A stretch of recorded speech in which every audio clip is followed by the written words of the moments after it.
তিনি নির্লজ্জের মতো ঔদ্ধত্য দেখিয়ে একদিন রাত ৩টায় সংবাদ সম্মেলন করে বললেন যে দেশ ঠিকই আছে।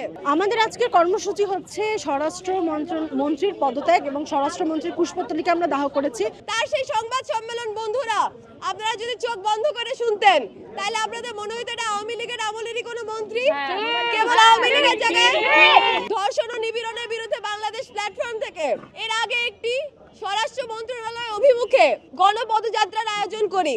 পুলিশ ধর্ষকদের ধরতে পারে না, মব ঠেকাইতে পারে না, চোর ধরতে পারে না, কিন্তু ওই মিছিলে ঠিকই তারা বাধা দেয়। কেউ অপরাধ করে থাকে সেটা নারী পুরুষ নির্বিশেষে সমান আইন জারি হওয়ার কথা, কিন্তু আমরা দেখি বারবার শুধুমাত্র নারীর ক্ষেত্রে নিপীড়ন। সেটা কেন হবে? তাকে বোঝা যাচ্ছে যে তিনি পক্ষপাত দুষ্ট, এবং পক্ষপাত দুষ্ট কোনো মন্ত্রী আসলে তার জায়গায় থাকার যোগ্যতা সে হারিয়েছে।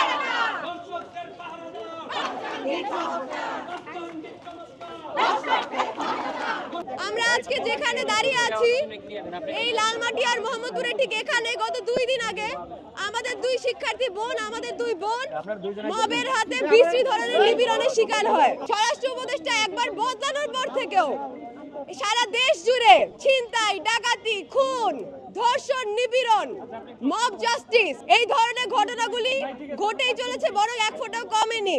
একনল হ্যান্ড ওয়াশ 100% প্যারাবেন ফ্রি, তাই নিরাপদ হাতের জন্য আস্থা রাখুন একনলে। এর মাঝে আমাদের যে স্বরাষ্ট্র উপদেষ্টা জাহাঙ্গীর তিনি নির্লজ্জের মতো ঔদ্ধত্য দেখিয়ে একদিন রাত ৩টায় সংবাদ সম্মেলন করে বললেন যে দেশ ঠিকই আছে। তার সেই সংবাদ সম্মেলন বন্ধুরা আপনারা যদি চোখ বন্ধ করে শুনতেন তাহলে আপনাদের মনে হইতো এটা আওয়ামী লীগের আমলেরই কোনো মন্ত্রী।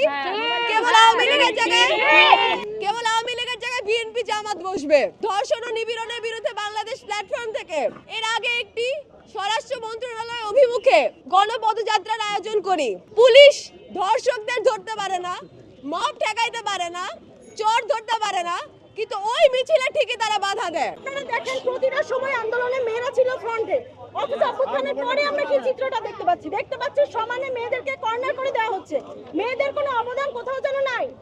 আমি খুবই দুঃখের সাথে বলতে চাই আমাদের উপদেষ্টা, সরকারের উপদেষ্টা মণ্ডলীতে 2 জন নারী আছেন, আমাদের শ্রদ্ধেয় ফরিদা এবং রেজওয়ান আপা। তারা কি নিজেদের নিরাপত্তা পেয়ে দেশের আপামর নারীদের নিরাপত্তা দেওয়ার কোনো প্রয়োজন মনে করছেন না?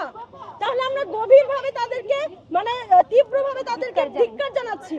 এর মতন ন্যাক্কারজনক ঘটনা সেদিন আপনারা দেখেছেন এই লালমাটিয়া, এই শহরে, এই ঢাকা শহরের প্রাণ কেন্দ্রে কি করে মেয়েদের গায়ে হাত তোলার মতন ন্যাক্কারজনক ঘটনা ঘটিয়েছে মব করে।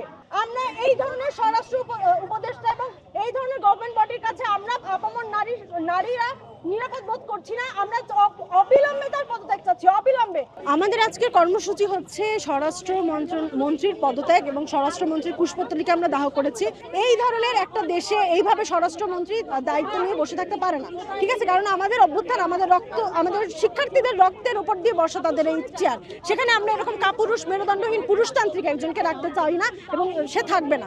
সেই দাবিতে আমরা আজকে একত্রিত হয়েছি এবং আমরা স্বরাষ্ট্রমন্ত্রীর পুষ্পতলিকা দাহ করেছি। কেউ অপরাধ করে থাকে সেটা নারী পুরুষ নির্বিশেষে সমান আইন জারি হওয়ার কথা, কিন্তু আমরা দেখি বারবার শুধুমাত্র নারীর ক্ষেত্রে নিপীড়ন। সেটা কেন হবে? ফলে তাকে বোঝা যাচ্ছে যে তিনি পক্ষপাত দুষ্ট, এবং পক্ষপাত দুষ্ট কোনো মন্ত্রী আসলে তার জায়গায় থাকার যোগ্যতা সে হারিয়েছে। উনি বিচারের কোনো কথাবার্তায় না আগায় বলে যে রমজান মাসে কেউই বিড়ি খেয়েন না, অথচ ঘটনা রমজান মাসে ঘটে নাই, রমজানের একদিন আগে ঘটেছে। তো ওনার এই পুরো বক্তব্যটাই ঘটনাটাকে বৈধতা দেয়, এবং এখন পর্যন্ত কোনো ধরনের মব কিলিং, মব জাস্টিসের বিরুদ্ধে তাকে কোনো অবস্থান নিতে দেখা যায় নাই, কোনো বিচারিক প্রক্রিয়া শুরু করতে দেখা যায় নাই। তো আসলে তিনি এই মব জাস্টিসের বৈধতাই দিয়ে যাচ্ছেন বারবার তার বক্তব্যের মধ্যে দিয়ে। সেই জন্য আমরা তার অপসারণ এবং পদত্যাগ চাই। এই যে পুরুষের ব্যাটাগিরি, মোরাল পুলিশিং, তার যদি কোনো কিছু ভালো না লাগে, নারীর আচরণ, তিনি এসে আক্রমণ করতে পারে না। এই যে আক্রমণকে বৈধতা, এই পুরুষতন্ত্রের আক্রমণকে বৈধতা তিনি দিয়েছেন।